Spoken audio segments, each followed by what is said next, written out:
शराब नीति मामले में आम आदमी पार्टी ने सीबीआई और ईडी पर निशाना साधते हुए दावा किया कि उनके पास इस केस में कोई सबूत नहीं है और इसका प्रमाण है राउज एवेन्यू कोर्ट से दी गई उन 2 लोगों की जमानत जो शराब नीति मामले में गिरफ्तार थे।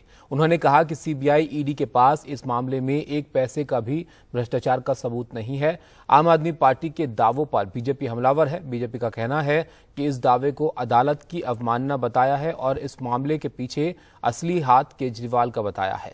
बीजेपी नेता हरीश खुराना ने कहा कि आम आदमी पार्टी के नेता खुद को ईमानदारी का सर्टिफिकेट न दें।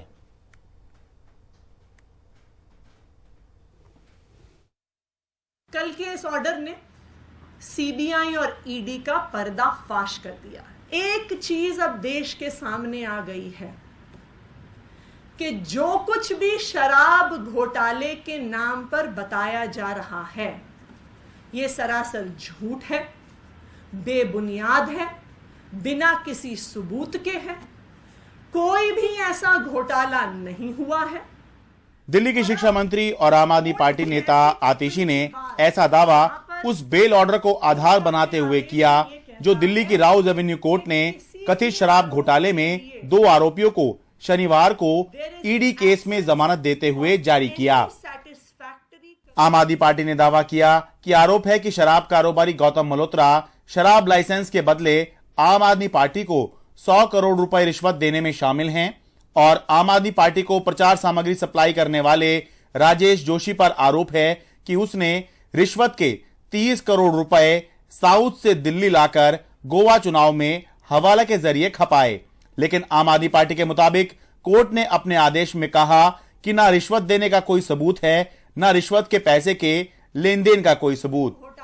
आम आदमी पार्टी का दावा है कि जब रिश्वत देने या रिश्वत के पैसे के लेन देन के ही सबूत नहीं तो घोटाला कैसा। राउज एवेन्यू कोर्ट का ऑर्डर ये स्पष्ट कर देता है कि 100 करोड़ तो छोड़िए, 30 करोड़ छोड़िए, एक नए पैसे के भ्रष्टाचार का सबूत ईडी और सीबीआई के पास नहीं है।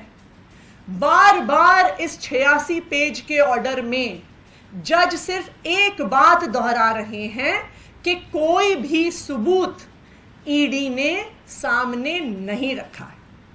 लेकिन बीजेपी आपके दावे को खारिज कर रही है। बीजेपी का कहना है कि आप कोर्ट के आदेश को अपने हिसाब से तोड़ मरोड़ कर पेश कर रही है और अगर कोर्ट के आदेश की ही बात है तो 31 मार्च को मनीष सिसोदिया की सीबीआई केस में जमानत खारिज करते हुए कोर्ट ने उन्हें पहली नजर में शराब घोटाले का सूत्रधार माना था।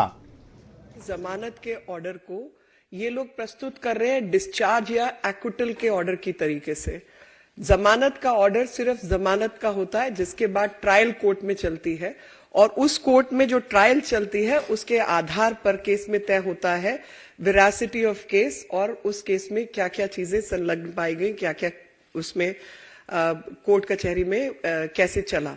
उस ऑर्डर को भी इन्होंने पार्ट पार्ट में प्रस्तुत किया। उस ऑर्डर की जो सोल है या जो ऑर्डर कहना चाह रहा है उसके 2 पैराग्राफ्स जो है वो मिसिंग है और इसको आधार बनाकर इन्होंने जनता को गुमराह करने का दोबारा से काम किया। कोर्ट कन्विक्टेड करेगा या क्विट करेगा ये तो कोर्ट बताएगा, लेकिन अपने आप को सेल्फ ऑनेस्टी का सर्टिफिकेट देना बंद करिए। अगर मानक है तो जिस प्रकार से मनीष सिसोदिया जी को बोला गया है कि वो प्राइम एक्यूज्ड हैं और कॉन्स्पिरेटर हैं, तो अभी तक आपने और आप चूंकि उनके साथ हैं और असली किंगपिन तो अरविंद केजरीवाल साहब आप हैं। दिल्ली की सियासत में अभी मुद्दों की जैसे कोई कमी ही नहीं है। अब नए मुद्दे कोर्ट द्वारा जमानत के दौरान किए गए आदेशों से निकाले जा रहे हैं। दिल्ली से शरद शर्मा, एनडीटीवी इंडिया।